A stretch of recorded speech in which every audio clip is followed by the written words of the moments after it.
ایک عالم نے ایک سیاسی عالم سے پوچھا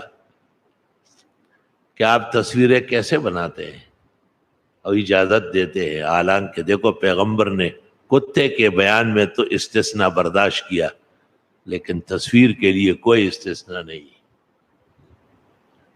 تو انہوں نے فوراً میری طرف دیکھا اور کہا کہ اس کا فیصلہ مفتی صاحب کریں گے۔ اس کا سوال اس طرح بنے گا کہ هل تجوز الزیادہ علی المنصوص، احادیث میں جس قدر آیا ہے اس سے بڑھ سکتے ہیں؟ میں نے کہا بڑھ سکتے ہیں۔ انہوں نے پوچھا کیسے؟ میں نے کہا حدیث میں ہے خمس من الفواسق، 5 جانور بڑے شرارتی ہے، فارہ چوہا، اور عقب بچو، حیہ سام، غراب کوا، حداد چیل۔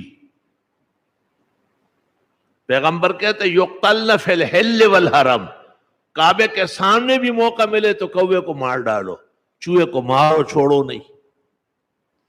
لیکن محدثین و فقہاء نے بالاتفاق لکھا ہے کہ صرف یہ 5 نہیں ہے، اگر اور بھی کوئی شرارتی جانور ہے جیسے یہ گرگٹ ہے، مگرمچھ ہے، کئی چیزیں ہو سکتی ہے، تو محدثین نے فقہاء نے اجازت دے دی کہ حصر تغلیبی ہے، حصر حصری نہیں ہے۔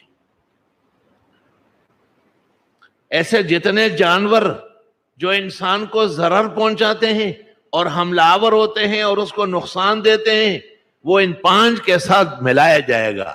اور سب سے پہلے یہ فتویٰ دیا ہے امام ابو حنیفہ نے، کتابوں میں ہے کہ امام اعظم نے شاگردوں کو کہا کہ اور جانور بھی ایسے ہوں گے جو مسلمانوں کو اور حاجیوں کو اور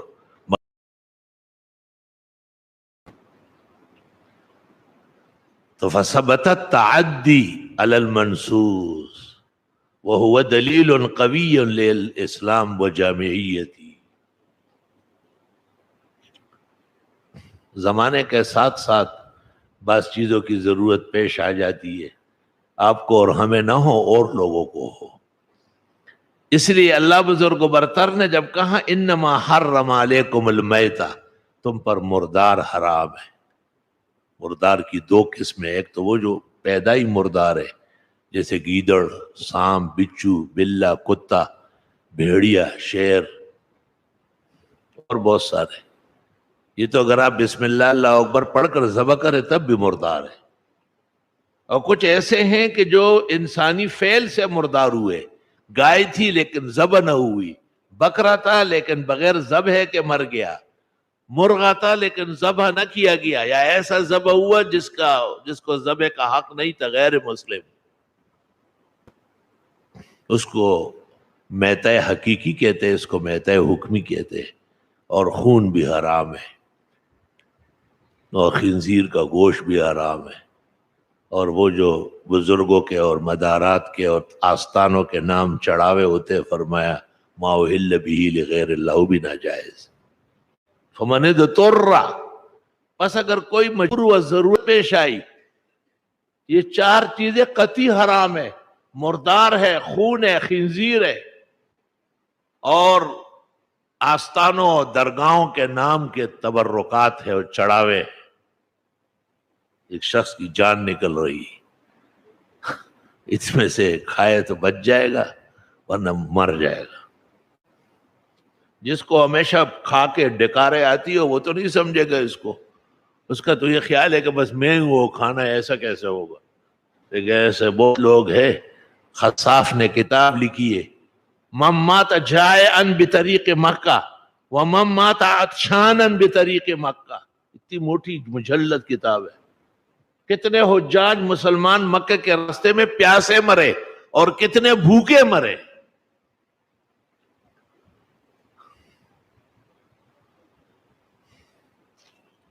پاک بزرگان مو پا اسلام ڈیر کڑی دلی دی اور ویڑیا منگتر آگل ہے۔ کسی نے کہا ہمارے بزرگوں نے دین کے لیے بہت تکلیفیں گزاری، ہمیں تو فری فنڈ میں ملا ہے، ہر ایک کو ہم اپنے اوپر قیاس کرتے ہیں۔ تو ایسی صورت میں بعض اوقات جو اہل باطل ہے، میں خود ایک شخص کا بیان سن رہا تھا، اس سے پوچھا گیا یہ قرآن شریف کو بغیر وضو کے ہاتھ لگا سکتے ہیں، اس نے کہا بغیر وضو کے بھی ہاتھ لگا سکتے ہیں، بغیر جنابت میں بھی لگا سکتے ہیں، حیض اور نفاس میں پڑھ بھی سکتے ہیں اور ہاتھ بھی لگا سکتے ہیں۔ جواب دے رہا ہے وہ زندیق۔ میں سن رہا تھا، حالانکہ علماء نے لکھا ہے کہ ایسا کہنے والا واجب القتل ہے، لیکن اس کی آواز مؤثر ہے، پوری دنیا سن رہی ہے۔ کون سنتا ہے کہانی میری اور پھر وہ بھی زبانی میری۔ ایسے کتنے مسائل ہیں کہ ہماری آواز آگے نہ بڑھنے کی وجہ سے ظالم اور باطل ہم پر مسلط ہو رہا ہے۔ غیرت ایمان کا تقاضا ہے کہ ان کا توڑ برملا کیا جائے۔ یہاں کراچی میں بڑا نیک خصلت انسان تھا، داڑھی واڑی تو نہیں تھی لیکن ویسے اچھا آدمی سمجھا جاتا تھا، حکیم سعید صاحب۔ اور یہ حکیم اور ڈاکٹروں کو بہت شوق ہوتا ہے کہ یہ عالم بھی بن جائے، ضرور اپنی طرف سے کوئی پخے ٹخے لگاتے ہیں۔ تو ایک دفعہ ان کا مضمون جنگ اخبار میں آیا کہ دوپہر کا کھانا ثابت نہیں ہے۔ میں فوراً ٹیلی فون کیا، مجھے اس کا وقت معلوم تھا، فجر سے پہلے خود اٹھاتا تھا۔ میں نے کہا یہ کیا لکھا ہے آپ نے، آپ کو پتہ ہے حدیث پڑھی آپ نے؟ کہنے مولانا تقی اور رفیع سے۔ میں نے کہا آج جا کے ان سے کہو کہ یہ جواب سن لے ذرا، کہ بخاری شریف میں ہے، صحابہ کہتے ہیں ہم ویسے تو دن کھانا دوپہر کو کھاتے تھے لیکن جمعے کے دن جمعے کے بعد کھاتے تھے، دوپہر کا کھانا دیتے ہیں نہیں۔ حکیم کا کیا کام، معجون بیچو، صفو بیچو، اپنا کام کرو، مریضوں کو ڈھونڈو۔ حدیث مریض تھوڑے ہے کہ آپ ان کا علاج کرنے لگ گئے۔ ایسے کتنے لوگ ہیں، ہمیں شرم آتی ہے اپنی تعریفیں کرتے ہوئے، حیا آتی ہے کہ ہم نے انہیں گمراہی اور ضلالت سے بچایا اور روکے رکھا ہے۔ کیا غلط باتیں کرتے ہیں آپ، کتنا واضح دلیل ہے۔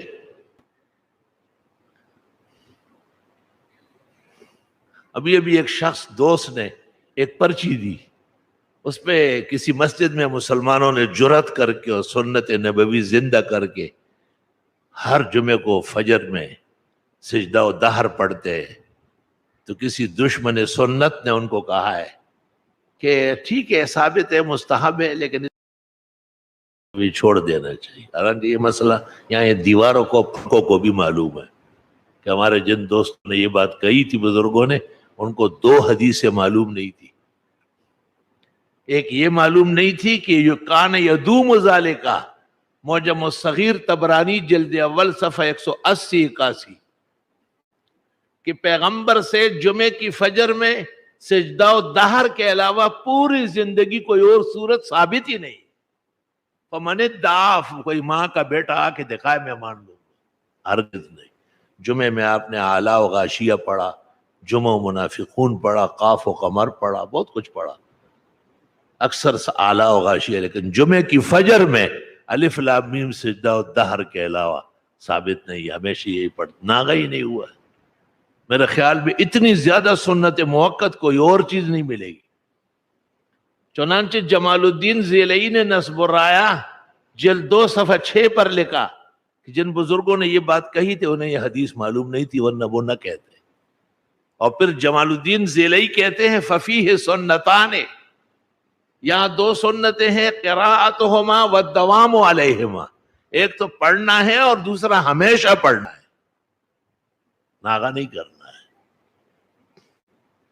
مولانا عبدالحی السعایا فی حل شرع الوقایا، قرات فی الفجر یوم الجمعہ میں کہتے ہیں پس پتہ چلا جن بزرگوں نے یہ بات کہی تھی انہیں یہ حدیث معجم کی نہیں پہنچی، ورنہ کبھی بھی ایسی بات نہ کرتے۔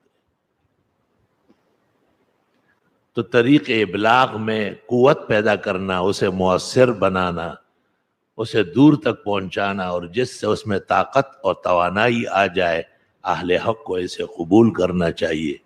اللہ تعالیٰ نے جب ذکر کیا کہ اگر کوئی مجبور ہوا اور اس نے ان چیزوں کا ارتکاب کیا تو فرمایا غیر باغ ولا عاد، نہ لذت کے لیے کرے اور نہ زیادتی کے لیے کرے، فلا اسم علیہ، تو کوئی گناہ نہیں ہوگا۔